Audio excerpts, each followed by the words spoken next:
إن الحمد لله نحمده ونستعينه ونستغفره ونؤمن به ونتوكل عليه ونعوذ بالله من شرور أنفسنا ومن سيئات أعمالنا من يهده الله فلا مضل له ومن يضلله فلا هادي له نشهد أن لا إله إلا الله وحده لا شريك له ونشهد أن سيدنا ومولانا محمدا عبده ورسوله الذي أرسله بالحق بشيرا ونذيرا وداعيا إلى الله بإذنه وسراجا منيرا أما بعد فقد قال الله تبارك وتعالى في كلامه المجيد وفي فرقانه الحميد أعوذ بالله من الشيطان الرجيم بسم الله الرحمن الرحيم وقالوا لا تذرن آلهتكم ولا تذرن ودا ولا سواعا ولا يغوث ويعوق ونسرا وقال سيدنا رسول الله صلى الله عليه وسلم وستعبد قبائل من أمة الأوثان وستلحق قبائل من أمتي بالمشركين أو كما قال عليه الصلاة والسلام اللهم صل على محمد وعلى آل محمد كما صليت على إبراهيم وعلى آل إبراهيم إنك حميد مجيد اللهم بارك على محمد وعلى آل محمد كما باركت على إبراهيم وعلى آل إبراهيم إنك حميد مجيد رب اشرح لي صدري ويسر لي أمري واحلل عقدة من لساني يفقه قولي وبك نستعين يا مستعان نهاية قابل الاحترام परम শ্রদ্ধাভাজন মুসল্লিয়ান کرام সমবেত বিভিন্ন মহল্লা থেকে আগত পবিত্র জুমার নামাজ আদায় করার উদ্দেশ্যে সমবেত সম্মানিত মুসলমান ভাইয়েরা আল্লাহ সুবহানাহু ওয়া তাআলার পবিত্র দরবারে হাজারো কোটি সুজুদ এবং শুকুর যে মহান মনিব আমাদেরকে ইমানদার হিসাবে আল্লাহ পাকের একমাত্র আল্লাহ পাকের গোলামি এবং তার দাসত্ব করার জন্য কবুল করেছেন সকলেই দিল উজাড় করে হৃদয়ের গহীন থেকে মহান মনিবের শুকরিয়া আদায় করছি আলহামদুলিল্লাহ সম্মানিত মুসল্লিয়ানে کرام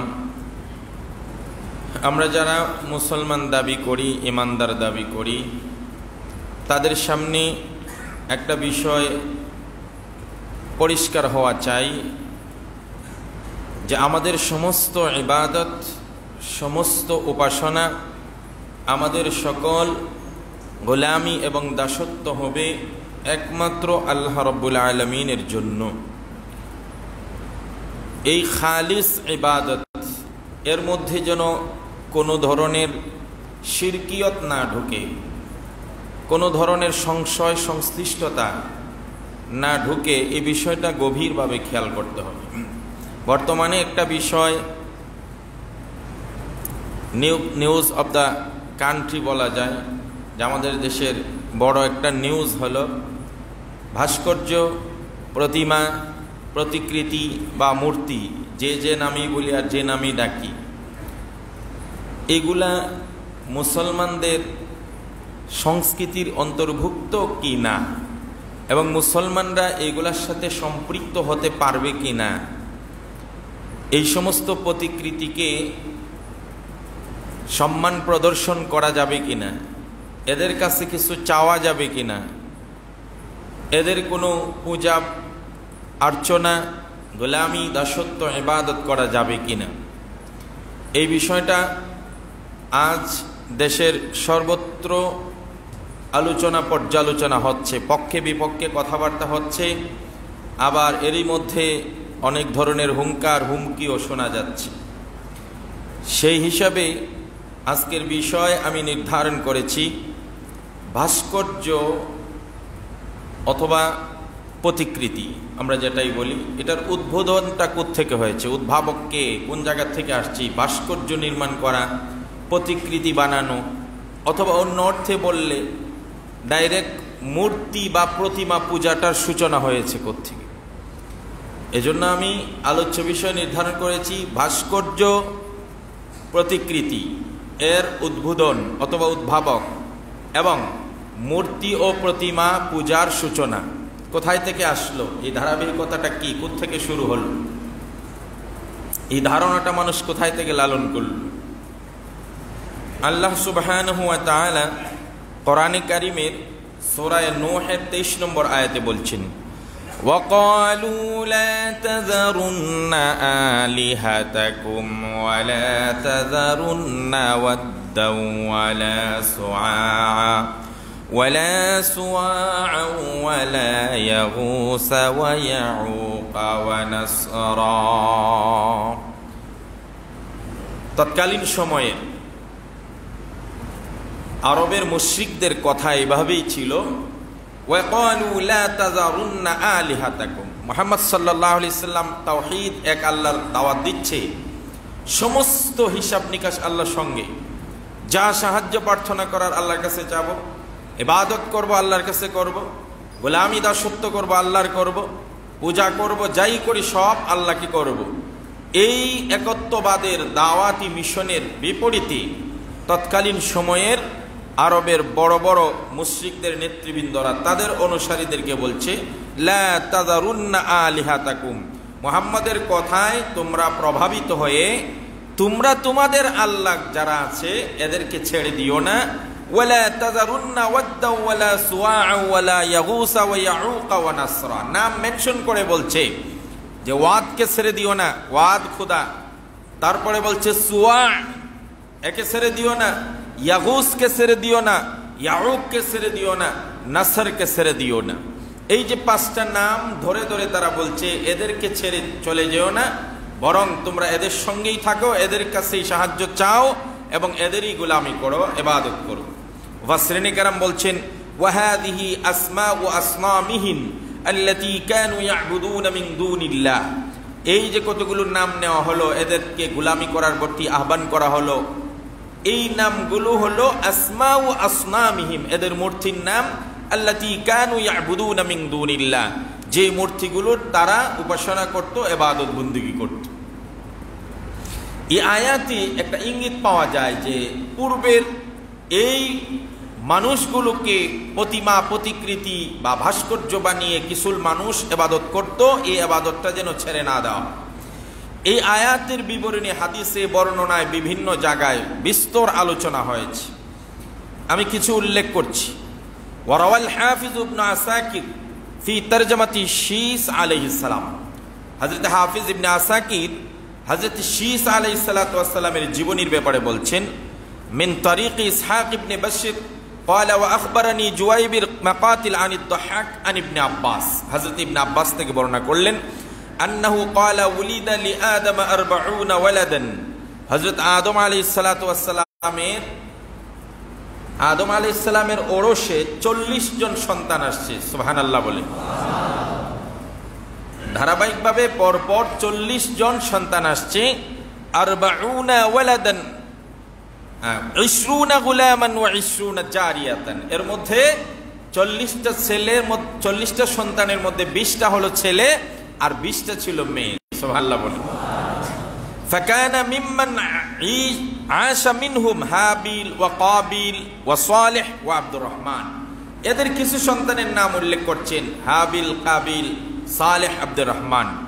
ওয়াল্লাযী কানা সাম্মাহু আব্দুল হারিস ওয়া ওয়াদ ওয়া কানা ওয়াদুন ইকালু লাহু শীস, এর মধ্যে একজন সন্তান ছিলেন ওয়াদ বলা হতো তাকে, আবার তিনি বলছেন হিবাতুল্লাহ বলা হতো, উনার আসল নাম ছিল শীস আলাইহিস সালাতু ওয়াস সালাম।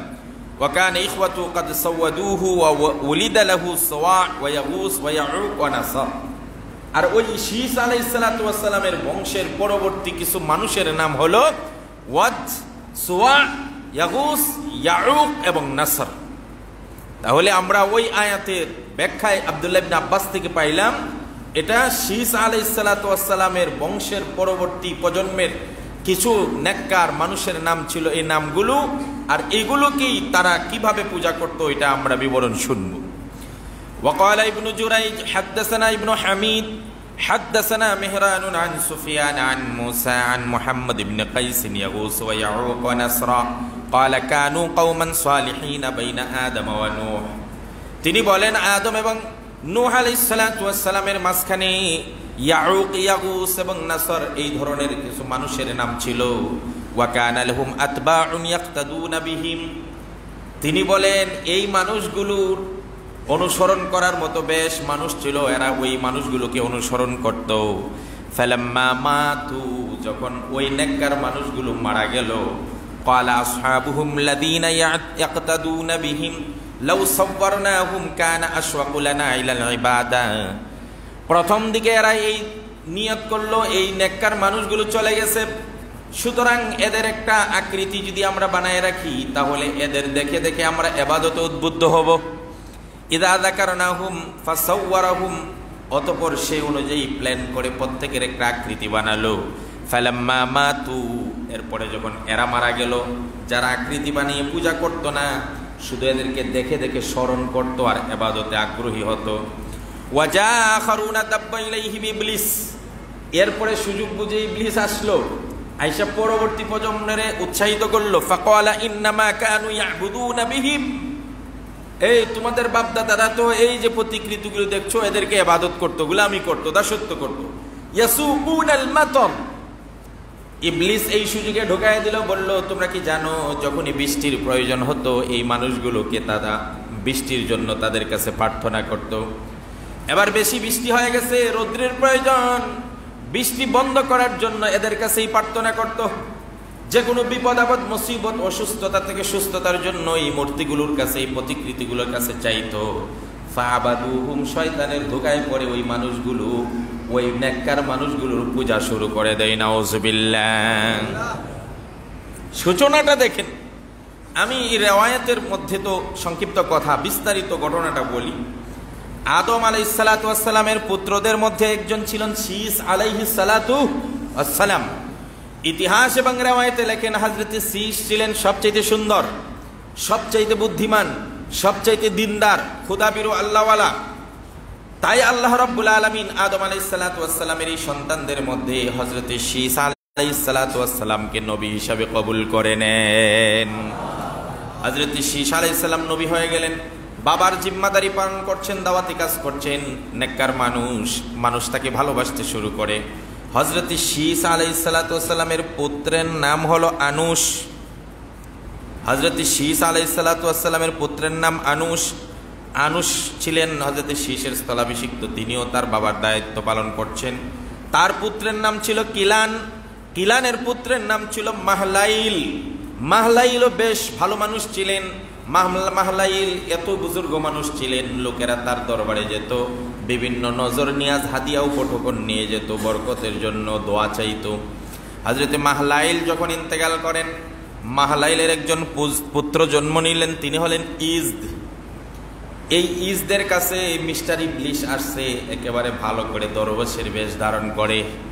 আমাদের কাছে অনেক কুবুদ্ধি আসে, খায়ের খা সেজে, কল্যাণকামী সেজে, অতি উৎসাহিত হয়ে আমাদেরকেও এইভাবেই ধোঁকা দিবে। ইজদের কাছে শয়তান পাগড়ি টাগড়ি লাগিয়ে আসছে, এসে বলছে তোমার বাবা জীবদ্দশায় দেশ বিদেশ থেকে ভক্তরা আসতো, গরু, ছাগল, মহিষ, ভেড়া, দুম্বা সব নিয়ে আসতো। আমাদের দেশেও কিছু বুজুর্গ আছেন এমন, যে সকল আল্লাহর ওলিদেরকে সত্যি মানুষ ভালোবাসতো, এদের দরবারে নজর নিয়াজ নিয়ে যেত। এখন ওই বুজুর্গ যখন মারা যায়, সিগারেট খুর ক্লিন শেভওয়ালা পুত্রটারে শয়তান ধোকা দেয়, তুই কই আসস? তোর বাবার দরবারে তো বেশ মানুষের আনাগোনা ছিল, ওনার কাছে তো বিভিন্ন হাদিয়া নিয়ে আসতো, এই লোকগুলার থেকে তুই বঞ্চিত হবি কেন? তুইও তোর বাবার স্থলাভিষিক্ত হয়ে যা আর বাবার সম্মান করতে শুরু কর। দেখবি তোর বাবার অনুসারীরা এবার তোরেও হাদিয়া নজর নিয়ে আসবে, তো তোর বাবার ইজ্জতও বাড়বে আর তোর দুনিয়ার ঐশ্বর্য বাড়তে থাকবে, চলাচলের জন্য আর কোনো সমস্যা নাই। কোন ক্রমে যদি পীরের বংশে আপনি জন্ম নিতে পারেন, তো আপনি পীর কিনা, আলেম কিনা, বুঝেন কিনা, আপনি যাই হন, ক্লিন সেভ হন আর প্যান্ট শার্ট পরেওয়ালা হন, আপনি যাই হন, আপনি পীরের বংশে জন্ম নিলেই পীর। এটা হলো আমাদের দেশের বর্তমান রেওয়াজ। কথা কর না কেন? নজদের কাছে ইবলিস আসলো, এসে বলল, বাবার এই ভক্তকুলকে ধরে রাখো, তুমি তোমার বাবার একটা আকৃতি বানাও, পূর্বপুরুষদেরও কিছু আকৃতি বানাও, ইয়াগুস, নাসার, ইয়াউক, ওয়াদ, সুয়া, এদের প্রত্যেকের আকৃতি বানায়া এদেরকে সম্মান করো, ফুল দাও, এর সামনে মোমবাতি জ্বালাও, যা যা করা লাগে সব করো, আর মাঝে মাঝে ভক্তি শ্রদ্ধা করো, আর মানুষের মাঝে প্রচার করো যে আমার বাবা আমাকে স্বপ্নে দেখাইছে যে বাবারি আমার একটা আকৃতি বানা, আর বানায়া তুই এটারে শাহেনশা করে ঘরের মধ্যে ঝুলায় রাখ, আর তুই শ্রদ্ধা ভক্তি কর, আর মানুষরেও জানায় দে আমাকে যারা সম্মান করবে হাদিয়া টোকন পৌঁছাবে, আর মনের যত আশা আছে আমার কাছে বলবে, আমি তাদের আশা পূরণ করে দেব। নাউজুবিল্লাহ। বস নজদে মনে করলে এই সুযোগ হাতছাড়া করা যায় কেমনি? বাবার আকৃতি তৈরি করবে, বলল দরবেশ সাহেব আমি বাবা কেমন ছিল এটা তো মনে আছে, বাট এটাকে আকৃতি বানাইবো কেমনি? এই চিন্তা তোমার না, পথ যখন আমি বাতলাই দিছি, মূর্তি বা প্রতিকৃতি আমি বানায় দিব। মিস্টার ইবলিস এবার ওই নেককারদের আকৃতি বানিয়ে বানিয়ে এক একটা এক এক করে রেখে দিল। এরপরে মিস্টার ইবলিস বসে নাই, সারা দেশ বিশ্বতে প্রচার করতে লাগলো, জানো ইতিপূর্বে তোমরা যেই পিসাবের সম্মান করতে নজর নিয়াজ নিয়ে যেতে, ওই পিসাবে স্বপ্নে দেখাইছে তার ছেলেরে এইভাবে আকৃতি তৈরি করে সম্মান করার জন্য, নজর নিয়াজ নেওয়ার জন্য, যা উদ্দেশ্য আছে সব পুরা হয়ে যাবে। বস শুরু হয়ে গেল, দেশ বিদেশ থেকে ভক্তকুলটা ছুটছে, গরু, বেড়া, মহিষ, লাউ, কদু ইত্যাদি নিয়ে যাওয়া শুরু করলো। আস্তে আস্তে ওইখান থেকে ইবাদতের জায়গা তৈরি হলো। মানুষ শিরিক করতে লাগলো আর মনে করলো ওই যে পাঁচজন আছে, একজনের কাছে বৃষ্টি চাইলে পাওয়া যায়, একজনের কাছে রোদ চাইলে পাওয়া যায়, আর একজনের কাছে সুস্থতার জন্য আরজি করলে পাওয়া যায়, আর একজনের কাছে সন্তান চাইলে পাওয়া যায়। এইভাবে দ্বিধা বিভক্ত হয়ে বহু খোদার আবিষ্কার হয়ে গেল। এ থেকেই ভাস্কর্য বলেন, প্রতিমা বলেন, প্রতিকৃতি বলেন আর মূর্তি বলেন, এইগুলার পূজা শুরু হয়ে যায়। নাউজুবিল্লাহ। একটা পর্যায়ে ওই মূর্তিগুলাই ইবাদতের জন্য তারা এটাকে আবিষ্কার করে ফেলল।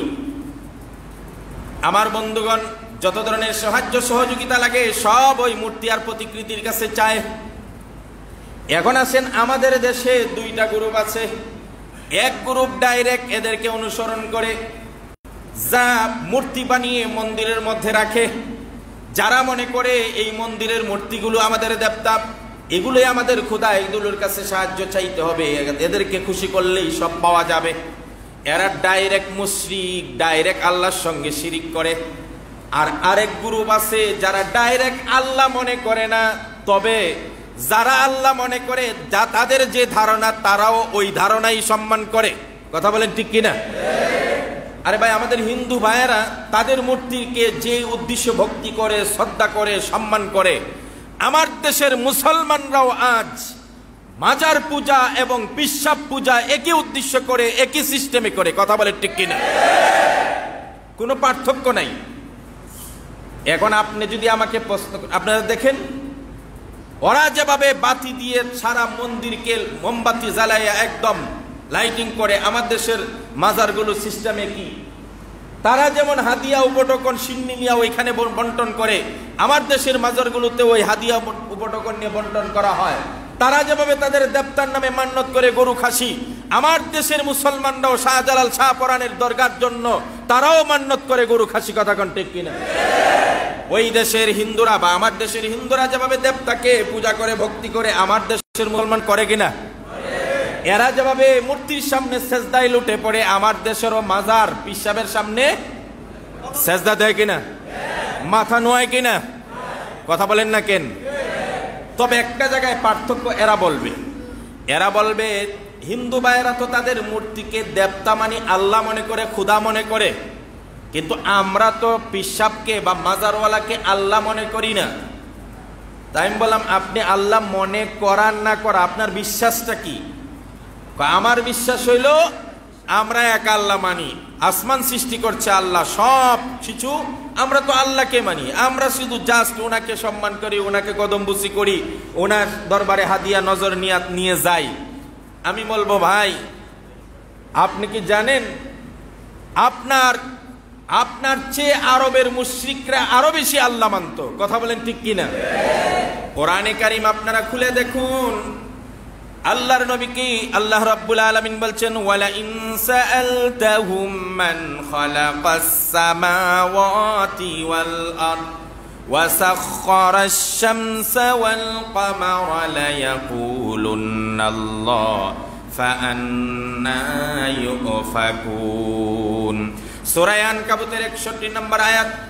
আল্লাহ রাব্বুল আলামিন নবীকে বলেন, আপনি জিজ্ঞেস করেন ওই সমস্ত মুশরিকরা যারা বহু খোদা বিশ্বাস করে, বিভিন্ন দেবদেবীকে মানে, এদেরকে যদি আপনি প্রশ্ন করেন মান খালাকাস সামাওয়াতি ওয়াল আরদ, তোমরা বলো তো আসমান আর জমিন কে সৃষ্টি করছে? লা ইয়াকুলুন্নাল্লাহ, তারাও তখন বলবে আসমান জমিন সৃষ্টি করছে কে? আল্লাহ। আসমান জমিনের সৃষ্টিকর্তা আল্লাহ, এটা তৎকালীন জমানার মুশরিক কাফেররাও মানত। কথা কোন ঠিক কিনা? ওয়াসাখারাশ শামসা ওয়াল কামার, নবীজি আপনি যদি তাদেরকে প্রশ্ন করেন সূর্য এবং চন্দ্র পরিচালনা করেন কে? কে উঠান? তো তারাও বলছে লা ইয়াকুলুন্নাল্লাহ, এরাও তো বলছে আল্লাহ। এটা হলো সূরা আনকাবুতের 61 নম্বর আয়াত। একই বিষয়ের আয়াত আরো শুনিয়ে দেই, ওয়ালা ইন সাআলতাহুম মান নাযালা মিনাস সামাই মাআন, নবীজি আপনি যদি প্রশ্ন করেন ওই কাফেরদেরকে, তোমরা বলো তো আসমান থেকে বৃষ্টি কে নাজিল করে? ফাআহইয়া বিহিল আরদা মিন বাদি মাউতিহা, জমিন শুকিয়ে যাওয়ার পরে বৃষ্টির পানি দিয়ে জমিনটা আবার সতেজ করে কে?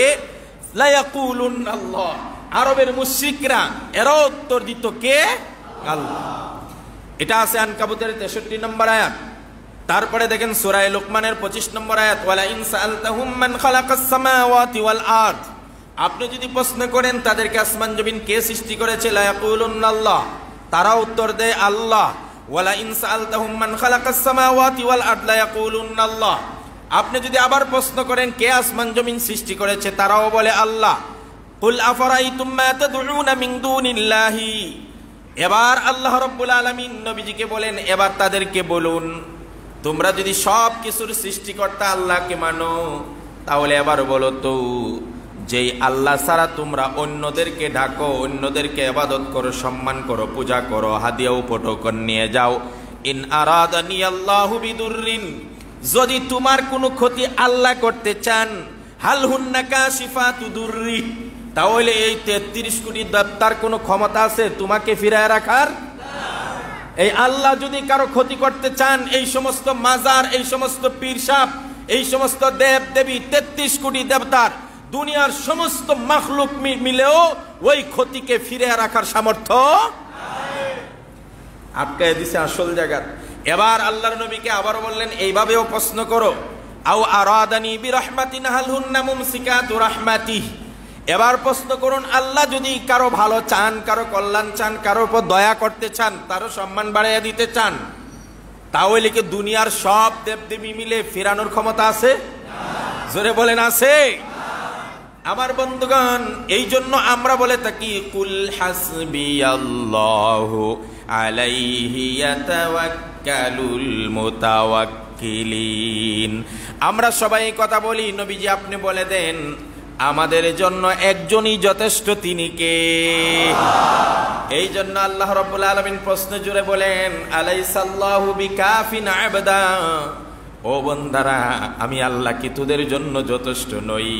যদি আমি আল্লাহই তোমাদের জন্য যথেষ্ট হই, তবে কেন দেবতার কাছে, তবে কেন মূর্তির কাছে, তবে কেন মাজারে, তবে কেন পীরের দরবারে সেজদায় লুটিয়ে পড়ো? যা কিছু চাওয়ার, যা কিছু সাহায্য প্রার্থনা করার, সব কিছুর জন্য আল্লাহ বলেন কে যথেষ্ট? কুল হাসবিয়াল্লাহ, কে যথেষ্ট আমাদের জন্য? আলাইহি ইয়াতাওয়াক্কালুল মুতাওয়াক্কিলিন, আমরা ভরসা করব কার উপরে? এটা আছে সূরা জুমারের 38 নম্বর আয়াতে। একই ধরনের কথা আছে, ওয়ালা ইন সাআলতাহুম মান খালাকাস সামাওয়াতি ওয়াল আরদ লা ইয়াকুলুন্না খালাকাহুন্নাল আজিজুল আলিম। আপনি কত সুন্দর করে আল্লাহ মানবেন, তারা আরো ভালো করে মানতো। নবীকে বলেন যদি প্রশ্ন করেন আসমান এবং জমিন কে বানিয়েছে, তারা তখন বলবে লা ইয়াকুলুন্না খালাকাহুন্নাল আজিজুল আলিম। আসমান জমিনের সৃষ্টিকর্তা হলো মহাপরাক্রমশালী সর্বজ্ঞানী আল্লাহ। কত সুন্দর করে কাফেররা জবাব দিচ্ছে, মুশরিকরা বলছে যে আসমান জমিন সবকিছু সৃষ্টি করেছেন মহাপরাক্রমশালী সর্বজ্ঞানী একমাত্র কে? আল্লাহ। আপনি যে বলেন আমরা তো আল্লাহ ঠিকই মানি, আমরা তো সবকিছুর মালিক আল্লাহকেই মানি, ফাঁকে দিয়ে এদেরকেও একটু ভক্তি করি, শ্রদ্ধা করি, তো আপনার এই ভক্তি শ্রদ্ধার কাফের আর ভক্তি শ্রদ্ধা এর মধ্যে কোনো পার্থক্য আছে? আপনি যেমন আল্লাহকে মানেন, তারাও তো আল্লাহকে মানতো, কিন্তু তাদের জন্য দেবদেবী ছিল অসংখ্য। ওই দেবদেবীগুলোকে বিভিন্ন কাজের জন্য সাহায্য চাইতো। আজকেও আপনি বিভিন্ন কাজের জন্য সাহায্যের জন্য যাচ্ছেন, মাজারে যাচ্ছেন, পীর সাহেবের দরবারে। আমার দেশের কিছু মা বোনরা না বুঝে সন্তান চাওয়ার জন্য বিভিন্ন মাজারে দৌড়ায়, সুস্থতার জন্য বিভিন্ন মাজারে দৌড়ায়। আমার ভক্ত আমাকে ভালোবাসে এমন মানুষ দেখেছি নতুন বাস কিনেছে, আমাকে বলেন হুজুর আপনার দাওয়াত। আমি কি কিসের দাওয়াত? আমি একটা নতুন বাস কিনেছি, ওই বাসে করে সর্বপ্রথম শাহজালালের মাজারে যাব। আমাকে তারপরে কি করবেন? বলে 2-4টা খাসি জব করব। এখানে মান্নত করেছিলাম যখনই বাস সার্ভিস করব, কিনবো, তখন আমার খাসিগুলা শাহজালালের দরগায় গিয়ে জব করব। তারপরে এখানে হাদিয়াটা দিয়া সিন্নি টিন্নি কইরা শাহজালালের বরকত নিয়ে তারপরে বাস ছাড়বো। নাউজুবিল্লাহ। এমন আকীদা আছে নি? আমরা নাই। এই কথা বলেন আছে না নাই? আপনি বাস উদ্বোধন করবেন আর গাড়ি উদ্বোধন করবেন আর বাড়ি উদ্বোধন করবেন, কার নামে করবেন? কুল্লু আমরিন জিবালিন লাম ইবদা বিসমিল্লাহি ফাওয়া আক্তা ওয়া আবসার। আল্লাহর নবী বলেন মুসলমানদের কোন কাজ যদি আল্লাহর নাম ছাড়া অন্য কারো নামে শুরু করা হয়, এটা লেস কাটা হয়, বরকতহীন হয়। কথা কোন ঠিক কিনা? এই জন্য আমার নবীজি কুল্লামা সামিআ কুল্লামা আকালা ওয়া শারিবা ওয়া কামা ওয়া জালাসা ওয়া নামা ক্বালা বিসমিল্লাহির রহমানির রহিম। আমার নবীজি ওঠার সময় বলতেন বিসমিল্লাহ, বসলে বলতেন বিসমিল্লাহ, খানা শুরু করার আগে নিতেন আল্লাহর নাম, পান করার শুরুতে নিতেন আল্লাহর নাম, ঘুমানোর শুরুতে বলতেন আল্লাহুম্মা বিসমিকা আমুতু ওয়া আহইয়া। মুসলমানদের ধ্যান জ্ঞান সব কাজ শুরু করার আগে কার নামের বরকত নেব? জোরে বলেন না কার? আপনি শাহজালালের নামের বরকত নিতে ওখানে যাবেন কেন? কেন ওইখানে সিন্নি বিতরণ করতে হবে?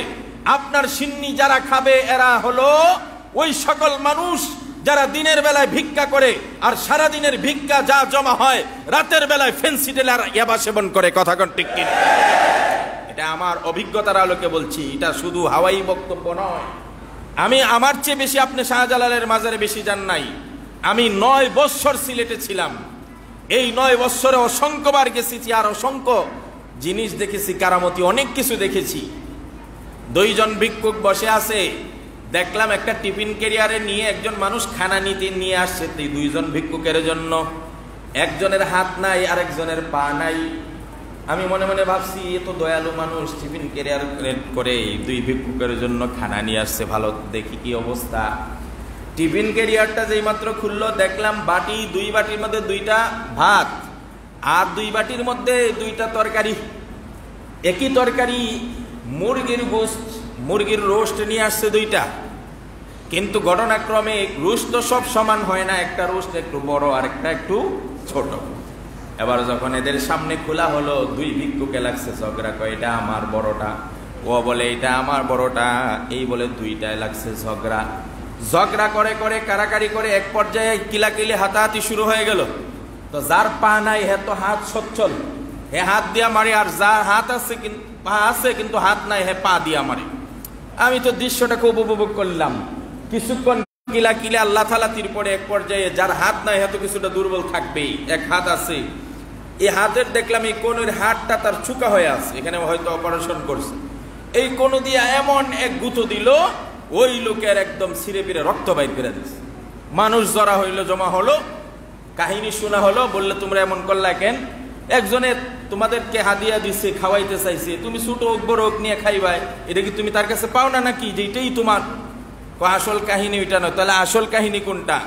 আসল কাহিনী হলো আমি যেই মালিকের পক্ষ থেকে এখানে বসছি, ও একই মালিকের পক্ষ থেকে বসছে, আমাদেরকে এখানে বসানো হয়েছে। দিন শেষে আমাদেরকে 200-400 টাকা দেওয়া হয়, বাকি সব টাকা মালিককে বুঝিয়ে দিতে হয়। আমাদেরকে খাওয়ায় মালিকে, বসায় মালিকে, পাহারাদারি করছে মালিকে, সব ব্যবস্থাপনা মালিকের। একই মালিকের দুইজন আমরা যেহেতু চাকরি করি, সুতরাং আমি কেন ছোটটা নিব আর ও কেন বড়টা নেবে? তার মানে বোঝা গেল এই সমস্ত ভিক্ষুককে দিয়ে একদল ধান্দাবাজ পীরের দরবারে, মাজারে মাজারে, বিভিন্ন জায়গায় এরা ব্যবসা করছে। কথা বলেন ঠিক কি? আপনি কাদেরকে খাওয়াচ্ছেন একটু বুঝুন, একটু জানুন। ভাইয়ারা আমার, এই জন্য বলছিলাম, মানুষ আপনি যতই বলেন আমরা আল্লাহ মানি, আমরা ভাস্কর্য বানাইলে কোনো সমস্যা নাই, প্রতিমার প্রতিকৃতি বানাইলে কোনো সমস্যা নাই, আমি বলবো এরাও তো আল্লাহ মানতো, এরাও আল্লাহকে সবকিছুর মালিক মানতো, তারপর এদেরকে মুশরিক বলা হয়। কারণ আল্লাহর সঙ্গে শিরিক করে। আল্লাহকে যেমন আমরা সম্মান করি, তারা ওই দেবদেবীকে সম্মান করে। আর আপনি আমি বিভিন্ন প্রতিকৃতি ভাস্কর্য এমনই সম্মান করি। সুতরাং এটা হয়ে যায় মুশরিকদের সাথে সাদৃশ্য। আল্লাহর নবী বলেছেন, মান তাশাব্বাহা বিকওমিন ফাহুয়া মিনহুম, যেই ব্যক্তি যার সাথে সম্পর্ক রাখবে, সাদৃশ্য হবে, ও ওই দলের অন্তর্ভুক্ত হয়ে যাবে। নাউজুবিল্লাহ। শুধু তাই নয়, রাসূলুল্লাহ সাল্লাল্লাহু আলাইহি ওয়াসাল্লাম বলছেন, ওয়াসাতা'বুদু কাবাইলু মিন উম্মাতিল আওসান, আমার নবীজি বলেন অচিরেই আমার উম্মতের কিছু দল মূর্তি, প্রতিমা, প্রতিকৃতি পূজা করা শুরু করবে। ওয়াসাতালহাকু কাবাইলু মিন উম্মতি বিল মুশরিকিন, অচিরেই আমার উম্মতে কিছু মানুষ মুশরিকদের সাথে মিলিত হয়ে যাবে।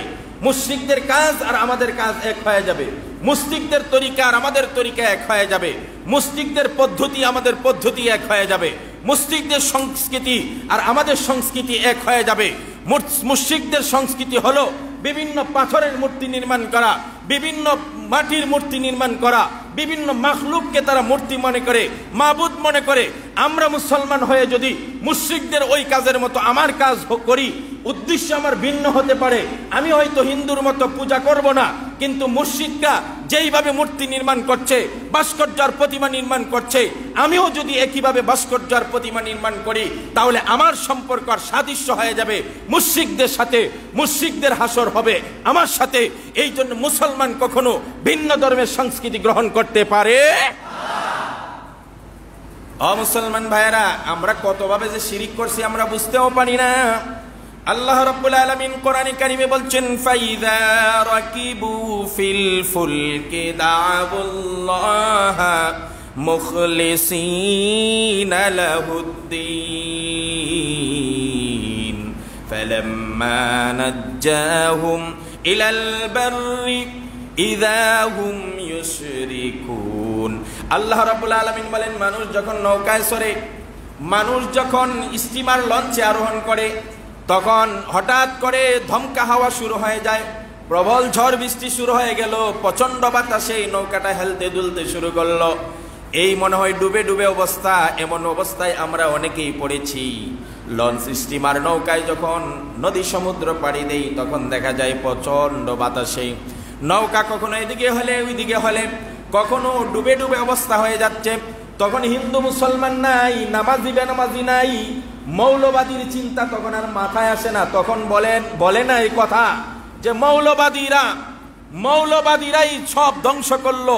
তখন তো বেটা মৌলবাদী, তুইও বড় মৌলবাদী হয়ে যাস, তোর মুখ থেকেও আল্লাহর নাম উচ্চারণ হতে থাকে, ও আল্লাহ তুমি বাঁচাও, তুমি বাঁচাও।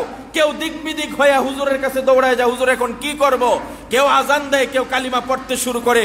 অনেক হিন্দুকেও আমি কালিমা পড়তে দেখেছি। সুতরাং ওই বিপদ ঘন মুহূর্তে মানুষ সবাই আল্লাহকে ডাকে, আল্লাহ বাঁচাও, আল্লাহ বাঁচাও। তুমি ছাড়া এই মহাসমুদ্রের মাঝে, বড় নদীর মাঝখানে এই লঞ্চ স্টিমারকে বাঁচানোর আর কারো ক্ষমতা নাই। আল্লাহ রাব্বুল আলামিন হাসে আর ফেরেশতাদেরকে বলে, বান্দার আচরণ দেখো, বিপদে পড়ে সবটি আমাকে ডাকতেছে।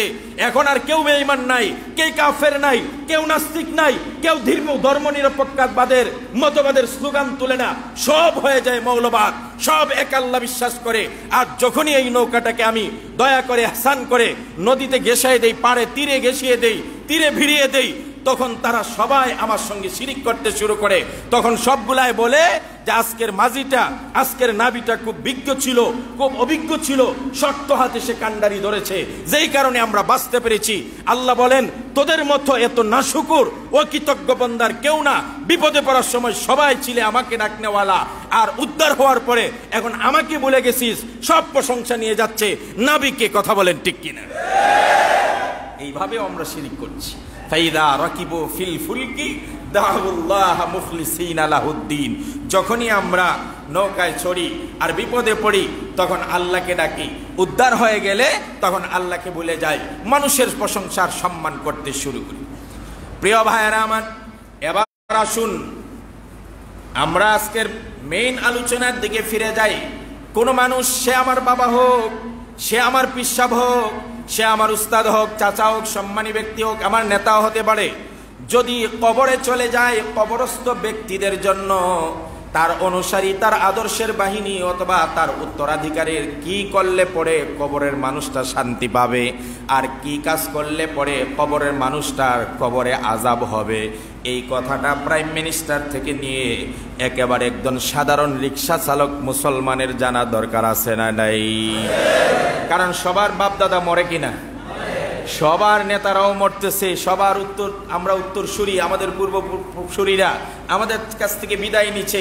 এরা আমাদের দাবি, আমাদের কাছে হক রেখে গেছে যে কেমন কাজ করলে পরে তারা কবরে শান্তি পাবে, আর কোন কাজ করলে পরে তারা কবরে অশান্তি আর আযাবে ভুগবে। সবার আগে এটা আমাদের জানা উচিত। কথা কোন ঠিক কিনা? উলামায়ে কেরাম এই পরামর্শ দিচ্ছেন, আসলে কাজগুলো আগে জেনে নেন। আমার নবীজি বলছেন, কোন মুসলমান যখন কবরে চলে যায়, তার উত্তরাধিকারী তার সন্তান, সে আদর্শের সন্তান হোক আর জন্মগত সন্তান হোক, তার উত্তরাধিকারীর জন্য যেই কাজগুলো করলে পরে কবরের মানুষটা শান্তি পাবে, এই জিনিসটা আমাদের জানা দরকার। আমার নবীজি বলছেন, ইযা মাতাল ইনসানু ইনকাতা আনহু আমালু ইল্লা মিন সালাস।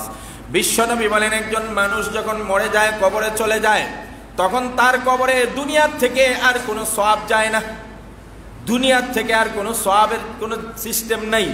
বলবেন কবরে বসে যদি কোরআন তেলাওয়াত করে, কবরে বসে যদি জিকির করে, দরুদ পড়ে, বলে মৃত্যুর পরে কবরে বসে আপনি যদি 1000 কদম কোরআন করেন, এর বিনিময়ে কোনো সওয়াব লেখা হবে নাকি? তাহলে তো সব মানুষগুলো কবরে গিয়ে আল্লাহওয়ালা হয়ে যেত। কথা বলেন ঠিক কিনা? কবরে চলে গেলে মৃত ব্যক্তির সওয়াবের আর কোনো সুযোগ নাই, তার কবরে সওয়াব নতুন করে সংযোজন করা, ইল্লা মিন সালাস। রাসূলুল্লাহ বলেন, তবে 3টা কাজ করলে পরে তার উত্তরাধিকারীরা, তার তো করার আর সুযোগ নাই। দুনিয়াতে যাদেরকে রেখে গেছেন, সেটা ছেলে হতে পারে, মেয়ে হতে পারে, উত্তরাধিকারী হিসাবে আদর্শের সন্তান, জন্মগত সন্তান, ঔরসজার সন্তান, যাদেরকে রেখে যাবে, তারা যদি 3টা কাজ করে, কবরের ব্যক্তিটা আরাম পাবে, শান্তি পাবে। আল্লাহ রাসূল বলেন, ইল্লা মিন সালাত মিন সাদাকাতিন জারিয়াতিন। 1 নম্বর হলো, তুমি যদি তোমার বাবার জন্য, তোমার নেতার জন্য, তোমার পিসাবের জন্য, তোমার উস্তাদের জন্য, তোমার মুরব্বির জন্য সদকায়ে জারিয়া করতে পারো, মানুষের মধ্যে দান সদকা খায়রাত করো, যে দান সদকা খায়রাতের উপকার পায় মানুষ, যতদিন মানুষ উপকার পাবে ততদিন পর্যন্ত তোমার বাবা কবরে বসে বসে সওয়াবের অধিকারী হবে, আনন্দে উৎফুল্ল হবে, যাক আমার সন্তানটা, আমার আদর্শের সন্তান বা ঔরসজাত সন্তানটা আমার জন্য কিছু সওয়াবের ব্যবস্থা করে পাঠিয়েছি। 1 নম্বর হলো দান দক্ষিণা, সদকায়ে জারিয়া, আও ওয়ালাদিন সালিহিন ইয়াদউ লাহু। অথবা এমন সন্তান যদি তুমি রেখে যাও, যেই সন্তান নেককার হবে, ভালো মানুষ হবে, আল্লাহ রাসূল বলেন ওই সন্তানটা যতবার তার বাবার জন্য দোয়া করবে, আল্লাহ রাব্বুল আলামিন নেক সন্তানের প্রত্যেকটা দোয়ার বিনিময়ে তার বাবার কবরে সওয়াব পৌঁছাইতে থাকবে। 3 নম্বরে রাসূলুল্লাহ বলেন, আও ইলমিন ইনফাতিন তাফাউ বিহি। যদি কোনো মানুষ মৃত্যুর আগে কিছু ইলম জানা থাকে, আর এই ইলমটা 1 জন 2 জন 5 জনকে শিখিয়ে যায়, আর ওই ইলম অনুযায়ী যত মানুষে আমল করবে, যেই মানুষটার কারণে ইলমটা শিক্ষা মানুষটা আমল করতে পেরেছে, প্রত্যেকটা মানুষের আমলের বিনিময়ে একটা অংশ প্রথম যে শিখিয়ে গিয়েছিল তার কবরে আল্লাহ পৌঁছায় দিবে। সুবহানাল্লাহ।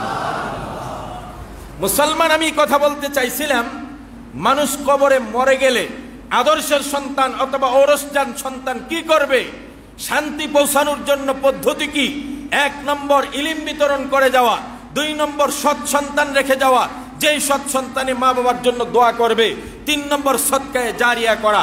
এই তিন কাজ করলে একেবারে প্রেসিডেন্ট হোক আর সাধারণ মুসলমান হোক, প্রত্যেকের কবরে সবের ব্যবস্থা করবেন আল্লাহ সুবহানাল্লাহ।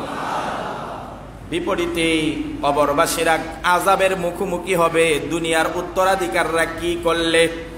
আল্লাহর নবী বলেন, আন উমর قال قال رسول الله صلى الله عليه وسلم الميت يعذب ببكاء اهله عليه। তিরমিজির হাদিস, মানুষ যখন মারা যায় রাসূলুল্লাহ বলছেন ওই মৃত ব্যক্তির জন্য এমন কাজ করো না, এমন খারাপ কাজ করো না যেই খারাপ কাজের কারণে মৃত ব্যক্তি কবরে আযাব পৌঁছে। আমরা সাধারণত মানুষ মরলে জোরে চিৎকার করে কান্না করি, এটার কারণেও যদি আযাব হয়। রাসূলুল্লাহ বলেন একজন মানুষ মারা গেলে তার পরিবারের সদস্যরা যদি চিৎকার চেঁচামেচি করে, বুক থাপড়িয়ে যদি চিল্লায়া কান্না করে, এটার কারণে তার কবরস্থ বাবা বা মা আত্মীয় স্বজনের কবরে আযাব হয়। মুসলমান আমি এই কথা বলতে বুঝাইতে চাইছি, সাধারণ চিৎকার করে চেঁচামেচি করে যদি কান্না করলে আমার বাবার কবর আমার কারণে আযাব হয়। আমি যদি নাফরমানি করি, আমি যদি শিরকি কাজ করি, আমি যদি জুলুম করি, আমি যদি অন্যায় করি, আমি যদি খারাপ রাস্তার ব্যবস্থা করে দেই, আমি যদি অশুভ রাস্তা খুলে দিয়ে দেই, তাহলে আমার এই অপকর্মের কারণেও আমার বাবার কবরে আযাব পৌঁছবে। কথা কোন ঠিক কিনা? এবার আমরা দেশ জাতি এবং ধর্মের জন্য যারা অবদান রেখে গেছেন, দেশ জাতি এবং ধর্মের জন্য যারাই অবদান রেখে গেছেন, দেশের জন্য শহীদ হয়েছেন, দেশের জন্য ত্যাগ করে গেছেন, জাতির জন্য ত্যাগ করে গেছেন, প্রতি ইঞ্চি মাটি যারা শহীদ করে গেছেন, প্রতি ইঞ্চি মাটির স্বাধীনতার জন্য যারা শহীদ হয়েছেন, যারা এই দেশের বাক স্বাধীনতা ফিরিয়ে আনার জন্য অবদান রেখেছেন, যারা ভাষা আন্দোলনে শহীদ হয়েছেন, যারা জাতিসত্তার জন্য জান কোরবান দিয়েছেন, ইসলামের জন্য যারা জান কোরবান দিয়েছেন, অবদান রেখে গেছেন, তিনি বঙ্গবন্ধু শেখ মুজিব হতে পারেন, মেজর জিয়া হতে পারেন, মাওলানা আব্দুল হামিদ খান বাসানী হতে পারেন, আল্লামা আহমদ শফি হতে পারেন, যারাই দেশ জাতীয় ধর্মের জন্য অবদান রেখে গেছেন। আমাদের আজকে সত্যিকারের ভালোবাসার মানুষ যদি আমাদের হয়ে থাকে, আমরা যদি তাদেরকে ভালোবেসে থাকি, আমরা যদি হিতাকাঙ্ক্ষী হয়ে থাকি, আদর্শের সৈনিক হয়ে থাকি, তাহলে তিন কাজের কোনো কাজ করব আর এমন কোনো অন্যায় কাজ করব না যার কারণে আমার ভালোবাসার মানুষটার কবরে আযাব হয়।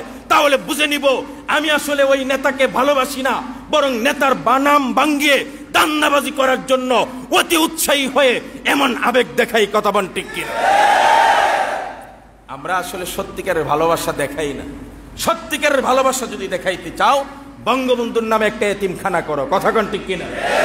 সত্যিকারের ভালোবাসা যদি দেখাইতে চাও, গ্রামে গঞ্জে চলে যাও, যেই বাড়িগুলোতে টিউবওয়েল নাই পানি খাওয়ার জন্য, প্রত্যেকটা বাড়িতে একটা করে টিউবওয়েল বসাও আর হুজুররে দিয়ে দোয়া করো অথবা নিজে দোয়া করো, আল্লাহ আমার এই সদকায়ে জারিয়াটা আমার নেতা বঙ্গবন্ধু, আমার নেতা মেজর জিয়াউর রহমান, আমার নেতা মাওলানা আব্দুল হামিদ খান বাসানী অথবা আমার নেতা আল্লামা আহমদ শফির কবরে পৌঁছায় যাও, তাহলে বোঝা যাবে তুমি সত্যিকারের আদর্শের সৈনিক। কথা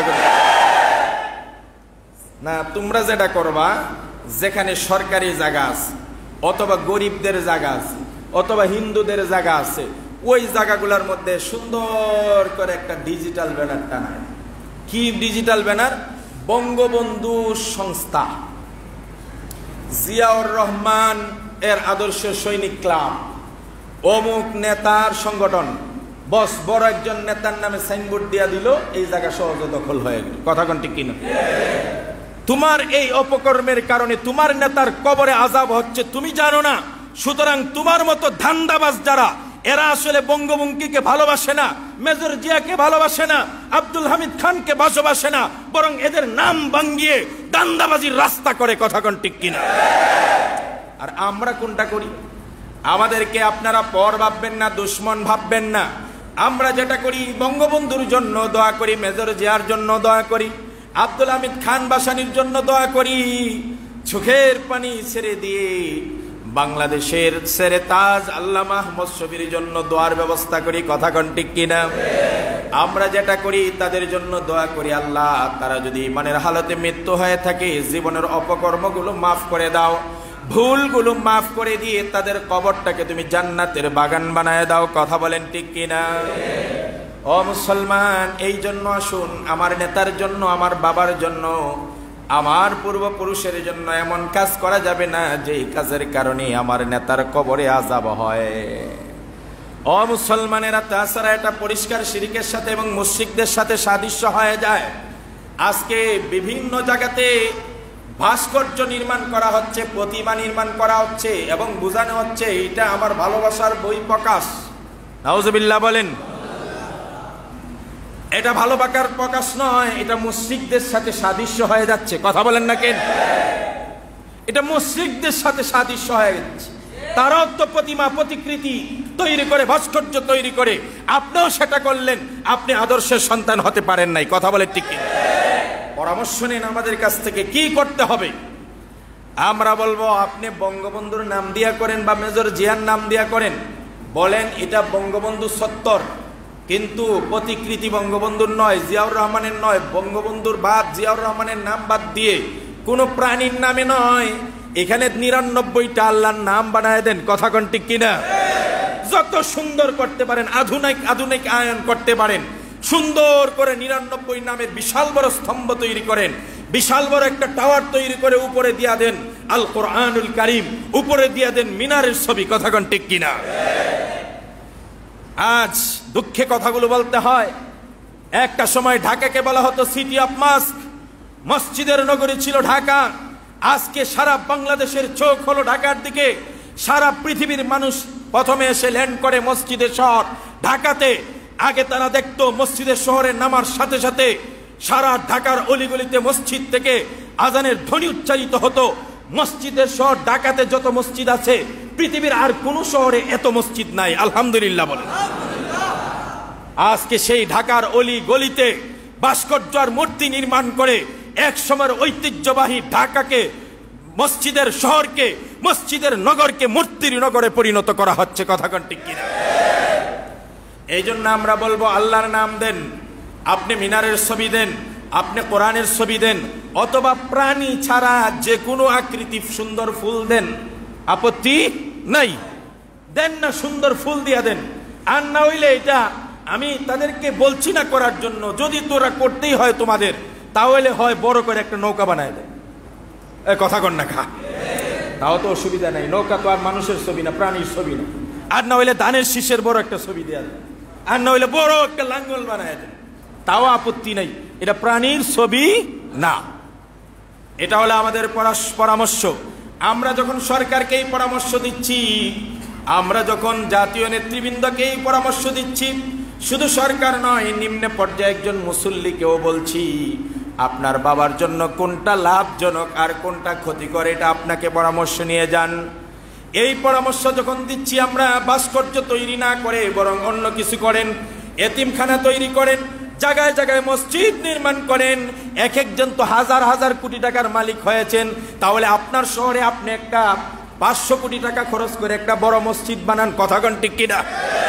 আপত্তি নাই। নাম দিয়া দেন বঙ্গবন্ধু মসজিদ, নাম দিয়া দেন জিয়াউর রহমান মসজিদ, বা নাম দিয়া দেন শেখ হাসিনা মসজিদ, না খালেদা জিয়া মসজিদ, না হইলে আরো কোনো নেতার নামে মসজিদ, তাও অসুবিধা নাই। আছে তো মসজিদ, সৌদি আরবে হযরতে বেলাল মসজিদ আছে, হযরতে আলীর নামে মসজিদ আছে, আবু বকর মসজিদ আছে, ওমর মসজিদ আছে। যদি এতই কিছু করতে হয়, তাহলে মিয়া সত্যিকার নেতার ভালোবাসা আছে কিনা প্রমাণ করো সদকায়ে জারিয়া দিয়া। বড় একটা মাদ্রাসা করে দাও, বড় একটা স্কুল করে দাও, বড় একটা আলাদা গার্লস স্কুল করো, আলাদা বালক স্কুল করো, আর না হলে এতিমখানা করো, মুসাফির খানা করো, না হলে বড় একটা রাস্তার ব্যবস্থা করো, করে তোমার নেতার নাম দিয়া দাও, সদকায়ে জারিয়া হতে থাকবে। কথা কোন ঠিক কি? সরকারকে যখন আমরা এই পরামর্শ দিচ্ছি যে প্রতিমা ভাস্কর্য নির্মাণ করার মাধ্যমে আমাদের সকলের নেতা, বাংলাদেশের স্বাধীনতার অবিসংবাদিত নেতা, যিনি বাংলাদেশের স্বাধীনতার স্থপতি বঙ্গবন্ধু শেখ মুজিবের নামে অথবা অন্য কোন নেতার নামে কোন প্রাণীর ছবি ভাস্কর্য প্রতিমা নির্মাণ না করে ভিন্নভাবে কোনো কিছু করেন, এই সুন্দর পরামর্শ যখন আলেম উলামারা দিচ্ছেন, তখন এক শ্রেণীর মানুষের পক্ষ থেকে আলেম উলামাদের বিরুদ্ধে হুমকার আর ধমকি আসছে। কথা কোন ঠিক কিনা? সরকার কিছু বলছে না, কিন্তু অতি উৎসাহী কিছু মানুষ বেশি আবেগ বঙ্গবন্ধুর প্রতি বা কোনো নেতার প্রতি দেখিয়ে হুমকি দিচ্ছে। গত 2 জন মানুষের নামে হুমকি দিচ্ছে। 1 নম্বর হলো মুফতি ফয়জুল করিম সাহেবের নামে আরেকজন হলো আল্লামা মামুনুল হকের নামে মুক্তিযুদ্ধ মঞ্চ কায়েম করছে, মুক্তিযুদ্ধ মঞ্চ কায়েম করছে। আমার প্রশ্ন হলো, মুক্তিযুদ্ধ মঞ্চ এখন কেন? এখন কি তুমি যুদ্ধ করবা নাকি? এটা তো যুদ্ধের সময় হলে ভালো ছিল, অথবা যদি মুক্তিযোদ্ধারা মিলে কোনো মঞ্চ করতো তাও নাম দেওয়াটা সার্থকতা ছিল, যে ইনারা সবাই মুক্তিযোদ্ধা করেন, মুক্তিযোদ্ধা ছিলেন, এই জন্য তাদের সংগঠনের নাম মুক্তিযুদ্ধ মঞ্চ। অথবা মুক্তিযোদ্ধার কোনো সন্তানরাও যদি করতো তাও মেনে নেওয়া যাইতো। কিন্তু দেখা যায় মুক্তিযুদ্ধ মঞ্চের মধ্যে 10-12 জন মানুষ বসে আজকে ব্যানার টানাইছে। এই মানুষগুলোর চেহারায় বলে একটাও নামাজি নয়, একটাও যুদ্ধ করে নাই, তাদের পূর্বপুরুষও যুদ্ধ করে নাই। প্রত্যেকটা চেহারার মধ্যে নেশা, ইয়াবার লক্ষণ পাওয়া যায়। কথা কোন ঠিক কিনা? এদের মুস এই বড় বড় মদখুর গাঁজাখুররা মিলে 10-12 জন মিলে একটা ব্যানার টানাইছে, বুইপুর এক সংগঠন। আর ওইখানে আলটিমেটাম দিচ্ছে যে আল্লামা মামুনুল হককে 72 ঘন্টার মধ্যে গ্রেফতার করতে হবে। নাউজুবিল্লাহ বলে। সরকারকে বলবো, এদেরকে প্রশ্রয় দিয়ে মাথায় উঠায়েন না। এরা আল্লামা মামুনুল হককে গ্রেফতারের আলটিমেটাম দিচ্ছে, আগামী দিনে সরকারের বিরুদ্ধেও এরাই ষড়যন্ত্র করবে। কথা কোন ঠিক কিনা? বলবেন কারণটা কি? কারণটা হলো, আপনারা তো ভাবতে পারেন এরা 10-12 জনের ব্যানার, কেন সারা মিডিয়া এদেরকে প্রচার করছে, অথচ হেফাজতের এক একটা সমাবেশে কোটি লক্ষ মানুষ হচ্ছে, প্রচার করে না কেন? বা হেফাজতের মিছিল মিটিং এর মানুষ যতই বেশি হোক প্রচার করা যাবে না, আর এদেরটা করতে হবে। কারণ এরা নিজেরা মাঠে নামে নাই, ভারতের ইহুদিদের বিভিন্ন আর বিভিন্ন এজেন্সির দালালদের পক্ষ থেকে এদেরকে নামানো হয়েছে। আর বাংলাদেশের ম্যাক্সিমাম মিডিয়া ওই সমস্ত গোয়েন্দা সংস্থার টাকা দিয়ে চলে। এই জন্য এরা যদি একজন একটা প্লে কার্ড নিয়ে দাঁড়ায়, ওই টিভি চ্যানেল একে প্রচার করতে বাধ্য। কথা কোন ঠিক কিনা? এটা হলো মূল কারণ। আর না হইলে 2 জনে একটা ব্যানার ধরে, এটারে এত প্রচার করার দরকার? এটা উদ্দেশ্য হলো, এই মিডিয়া যদি এদেরকে প্রচার না করে তাহলে এদের রুটি রুজি বন্ধ হয়ে যাবে। কথা কোন ঠিক কিনা? সুতরাং এদেরকে শক্তি অর্জন করতে দিবেন না। আপনাদের মনে আছে এই ধরনের এই বুইপুর একটা সংগঠন বাংলাদেশে বিগত কয়েক বছর আগে ইমরান এইচ সরকারের নাম দিয়া শাহবাগে আড্ডা জমাইছিল। কথা কোন? ভয়ঙ্কর পরিস্থিতি সৃষ্টি করেছিল। তারা এক পর্যায়ে সরকারকে বৃদ্ধাঙ্গুল দেখিয়েছিল। তাদের কথায় সচিবালয়ে পতাকা উঠতো, আবার সচিবালয়ে পতাকা নামতো। নাউজুবিল্লাহ বলে। এরা অর্ডার করতো শাহবাগে বসে, আগামীকাল প্রত্যেকটা স্কুলে পতাকা অর্ধনমিত হবে। আরে বাবা, এক সরকার তো আমরা জানি শেখ হাসিনার সরকার, এখন যে নতুন আরেক সরকার ইমরান এইচ সরকার নতুন করে গজাইছে, যে আমাদের নির্বাচিত সরকারকে বৃদ্ধাঙ্গুল দেখায়। ওই ইমরান এইচ সরকার একটা সময় এমনটাই বাড়তে শুরু করলো, সরকারের জন্য হুমকি হয়ে গেল। এই জন্যই তো সরকার পরবর্তীকে তাকেই আবার শায়েস্তা করছে। কথা কোন ঠিক কিনা? ঠিক সরকারকে বলবো, এই মুক্তিযুদ্ধ মঞ্চ নামে তথাকথিত বুইপুর সংগঠনকে এখনই শায়েস্তা করুন, আর না হলে আগামী দিনে এরা আপনাদের বিরুদ্ধে ষড়যন্ত্র লিপ্ত হবে। কথা কোন ঠিক কিনা? মামুনুল হকের বিরুদ্ধে আলটিমেটাম দাও না। আবার আরেকজন দেখলাম, মুফতি ফয়জুল করিম সাহেব ধুলাইপাড়ে দাঁড়িয়ে বলছিলেন ভাস্কর্য বানাইতে দেওয়া হবে না, সরকারের শুভবুদ্ধি উদয় হোক, ভাস্কর্য না বানিয়ে ভিন্ন চিন্তা করেন, এটা আমাদের পরামর্শ। এই কথা বলার কারণে তথাকথিত শিক্ষা উপমন্ত্রী নামে একজন শিক্ষার খাতে বসে, শিক্ষা মন্ত্রণালয়ে বসে সন্ত্রাসের ভাষায় কথা বলছে, হুমকি দিয়ে বলছে মৌলবাদীরা বেশি বাড়াবাড়ি করলে ঘাড় মটকে বঙ্গোপসাগরে নিক্ষেপ করব। আমি বলবো, তোমার এই বক্তব্যে প্রমাণিত হয় শিক্ষার মতো ভদ্র একটা মন্ত্রণালয়ে তোমার থাকার যোগ্যতা নাই। তুমি সন্ত্রাসীদের ভাষায় কথা বলছো, উগ্র ভাষায় কথা বলছো। তুমি আজই মন্ত্রিত্ব ছেড়ে ময়দানে আসো। কথা কোন ঠিক কিনা? শিক্ষা মন্ত্রণালয়ে বসে যদি কেউ সন্ত্রাসের মতো কথা বলে, আরে তোমার কাজ কি এগুলো দেখা না, শোনা করা নাই? তোমার কাজ হলো শিক্ষার মান উন্নয়ন করা। আর তুমি শিক্ষা মন্ত্রণালয়ে বসে বলছো ঘাড় তুমি মটকায়া দিবা। এই ঘাড় মটকানোর কথা ফেরাউন মুসা আলাইহিস সালামকে বলছিল। এই কথা বলেন না কেন? মুসা আলাইহিস সালামকে নিজের দেশে থাকতে দেয় নাই, ঘাড় মটকাবেই। মুসা আলাইহিস সালাম আল্লাহর হুকুমে মিশর হিজরত করলেন, মিশরের দিকে ত্যাগ করলেন। সে বলল না, তুমি গেলেও চলবে না, তোমারে ধরে আনবই। যখন বেশি বাড়াবাড়ি শুরু করলো, আল্লাহ কতেলে আয় তুই সমুদ্রের কাছাকাছি আস। এমন সুবানি চুবাইছে, জন্মের মতো চুবাইছে, বেইজ্জতের সাথে মারছে। মুহাম্মদ সাল্লাল্লাহু আলাইহি ওয়াসাল্লামের ঘাড় মটকে দেওয়ার জন্য আবু জাহেল ঘোষণা করেছিল, মাথা আনতে পারলে 100 উট পুরস্কার দিব। রাসূলুল্লাহ আল্লাহর হুকুমে হিজরত করে মক্কা থেকে মদিনায় গেলেন, সেখানেও তার নিস্তার নাই। মদিনায় গিয়েও তার বিরুদ্ধে যুদ্ধ, বদরের যুদ্ধ সংগঠিত হলো। আল্লাহ বললেন, বেশি বেড়ে গেছস, এবার আয় বদরের যুদ্ধে। বদরের যুদ্ধে আসলো, আবু জাহেলকে ছোট্ট 2টা বাচ্চার মাধ্যমে ঘাড় মটকাইয়া মাথা কর্তন করে বেইজ্জতের সাথে কান ধরে সমস্ত বদর মাঠ হেসরিয়েছিল। আজকেও যদি তোমরা ফেরাউন আর আবু জাহেলের মতো আচরণ করো, আযাব যত বেশি হবে, আলো তত তাড়াতাড়ি ত্বরান্বিত হবে, জুলুম যত বাড়বে তত তোমাদের পতন ত্বরান্বিত হবে। কি মনে করেছ জুলুম বেশি করবে না? ইন্নাল্লাহা লা ইউহিব্বুজ জালিমিন। আল্লাহ জুলুমকে পছন্দ করেন না, জুলুমকে পছন্দ করেন না। জুলুম কিয়ামতের দিন অন্ধকার হয়ে তোমার ঘাড় মটকাবে। দুনিয়াতেও বেশি বার বেড়ে গেলে মানুষের পতন ত্বরান্বিত হয়। কথা কোন ঠিক কিনা? আমরা কারো দুশ্মন নই। গতকালকে দেখলাম রাহমাতুল লিল আলামিন ফাউন্ডেশন, মুফতি সাখাওয়াত হোসেন রাজি, মুফতি আমিন সাহেবের মেয়ের জামাই, রাহমাতুল লিল আলামিন ফাউন্ডেশনের পক্ষ থেকে একটা সিরাত অনুষ্ঠান করা হয়েছে ইঞ্জিনিয়ারিং ইনস্টিটিউটের মধ্যে। প্রতিযোগিতা অনুষ্ঠান রাসূলের জীবনীর উপর। সেইখানেও কিছু প্রশাসক বাধা দিয়ে প্রশাসনের লোকেরা ইঞ্জিনিয়ার ইনস্টিটিউটে রাসূলের শানে প্রোগ্রামটা করতে দেয় নাই। বাধ্য হয়ে তারা বাইতুল মুকাররমে বিক্ষোভ করেছে, মিছিল করেছে। আমরা বলতে চাই, রাসূলের সত্যিকার জীবনী আলোচনা হবে এই জায়গায়। আজ আমরা রাসূলের বিরুদ্ধাচরণ করার কারণে ফ্রান্সের বিরুদ্ধে বিক্ষোভ করি। যদি বাংলার জমিনে রাসূলের সিরাত, রাসূলের আদর্শ অনুষ্ঠান যদি বন্ধ করে দেওয়া হয়, আমরা বলতে চাই তাহলে এরা ফ্রান্সের দালাল ছাড়া আর কিছুই নয়।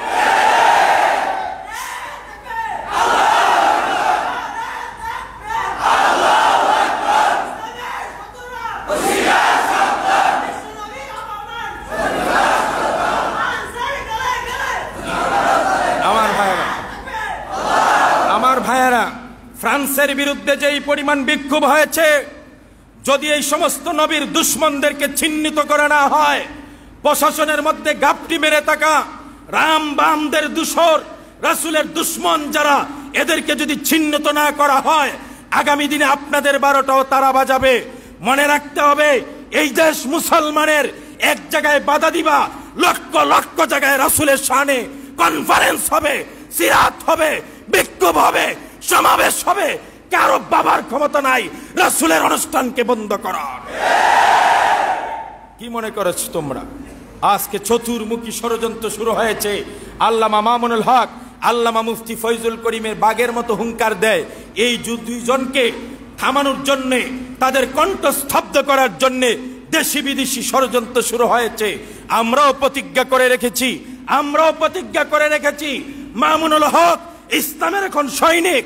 রাবর মুফতি ফয়জুল করিমের কণ্ঠে, ফজলুল করিমের কণ্ঠ উচ্চারিত হয়, মামুনুল হকের কণ্ঠে আল্লামা আজিজুল হকের কণ্ঠ উচ্চারিত হয়। এদেরকে যদি টাচ করা হয়, বাংলাদেশের মুসলমান ঘরে বসে থাকবে না। হুঁশিয়ার উচ্চারণ করে দিতে চাই, এদের বিরুদ্ধে কোনো ধরনের ষড়যন্ত্র হলে মুসলমান কাউকে ছাড় দিয়ে কথা। আগুন কিন্তু এক জায়গায় লাগাইলে নিবানো সম্ভব। কথা কন না? আগুন এক জায়গায় লাগালে নিবানো সম্ভব। সব জায়গায় যদি আগুন লেগে যায়, তাহলে ওই আগুন যদি সব জায়গায় লাগিয়ে দেন, ওই আগুনের লেলিহান শিখায় জ্বলে বৎসর হয়ে যাবে, খুঁজে পাওয়া যাবে না। কথা বলে ঠিক? সুতরাং দেশ শান্তি আছে, ভালো আছে, শান্তিতে থাকতে চান, থাকতে দেন। যারা অতি উৎসাহী, বেশি আবেগী, বেশি আবেগ ভালোবাসা দেখাইতে গিয়া এমন কাজ করছে, রাসূলের কনফারেন্স বন্ধ করছে, আলেমুল আমাদেরকে ঘাড় মটকানোর কথা বলছে, 72 ঘন্টার আলটিমেটাম দিচ্ছে, সরকারের উচিত হবে অতি উৎসাহীদেরকে চিহ্নিত করে ব্যবস্থা করা। আর না হলে এদের কারণে দেশে আবার অশান্তি সৃষ্টি হবে। কথা কোন ঠিক? আল্লাহ আমাদেরকে প্রতিমা, ভাস্কর্য, প্রতিকৃতি, মূর্তির পূজা এবং তাদের সাথে সংশ্লিষ্ট, তাদের সাথে সাদৃশ্য হওয়া থেকে বিরত রাখুন, হেফাজত করুন। খালিস ঈমান নিয়ে আমাদেরকে কবরে যাওয়ার তৌফিক দিন। পরিশেষে একটা কথাই বলি, মরা কিন্তু সবারই লাগবে, লাগবে না? ঘরে বসে থাকলে মরবেন না। কথা বলেন না, মরবেন না? এসির ভিতরে থাকলে মনে হয় মরা লাগে না। করোনায় কি মেসেজ দিয়ে গেল? করোনায় মেসেজ দিল এসির ভিতরে থাকলেও যে মরে, এর প্রমাণ হইল বেশিরভাগ রোগী যারা আক্রান্ত হয়েছে করোনায় ম্যাক্সিমাম হইল গাড়িতেও এসি, অফিসেও এসি, বাসেও এসি, বাসায়ও এসি। কথা কোন ঠিক কিনা? আফাতুতরাকু, আল্লাহ রাব্বুল আলামিন বলেন আফাসিবতুম আন তুতরাকু আন তুমিনু। আল্লাহ রাব্বুল আলামিন বলেন যারা বলছে লা ইলাহা ইল্লাল্লাহ, আল্লাহ ছাড়া কোনো মাবুদ নাই, এরা কি মনে করছে শুধু এই কথা বললেই তাদেরকে ছেড়ে দেওয়া হবে, তাদের আর কোনো কাজ নাই, অথচ তাদেরকে কোনো পরীক্ষা নেওয়া হবে না? এই কথা যদি কেউ বিশ্বাস করে থাকে, মনে করে থাকে, তাহলে সেটা ভুল হবে। যুগে যুগে যারা ঈমান এনেছে, ঈমানদার সাক্ষ্য দিয়েছে, এদের কঠিন পরীক্ষার সম্মুখীন হওয়া লাগছে। কথা বলেন ঠিক কিনা? এই জন্য মরতে যখন হবে আল্লাহর জন্য মরবো। কথা কোন ঠিক কিনা? তোমরা মরো তোমার নেতার জন্য, তোমরা মরবে তোমার পদ টিকিয়ে রাখার জন্য, তোমরা মরবে তোমাদের অর্থের লোভের জন্য, তোমরা মরবে তোমাদের ক্ষমতার লড়াইয়ের জন্য, আর মুসলমান জান দিবে, প্রাণ দিবে আল্লাহর জন্য। কথা বলে ঠিক কিনা? এই জন্য মৃত্যুর ভয়টা দেখিয়ে লাভ নাই। আর ঘাড় মটকানোর কথা বারবার বললেন না, মাঝে মাঝে নিজের ঘাটটাও ঠিক থাকে কিনা একটু চেক করে দেখেন। কথা কোন ঠিক কিনা? শিক্ষা নেন আব্দুল লতিফ নেজামির কাছ থেকে। কথা বলেন ঠিক কিনা? শিক্ষা নেন তার অবস্থা কোথায় আজ। এই জন্য অতি উৎসাহী হয়ে বেশি সরকারি দল দেখাইতে গিয়ে, বেশি নেতার আদর্শ দেখাইতে গিয়ে, ভালোবাসা দেখাইতে গিয়ে অতিরঞ্জিত কিছু করবেন না, পরে আপনারই পতন হবে। কথা কোন ঠিক কিনা? আল্লাহ আমাদের বুঝার তৌফিক দেন। বলেন আমিন। ওয়া আখিরু দাওয়ানা আনিল হামদুলিল্লাহি রাব্বিল আলামিন।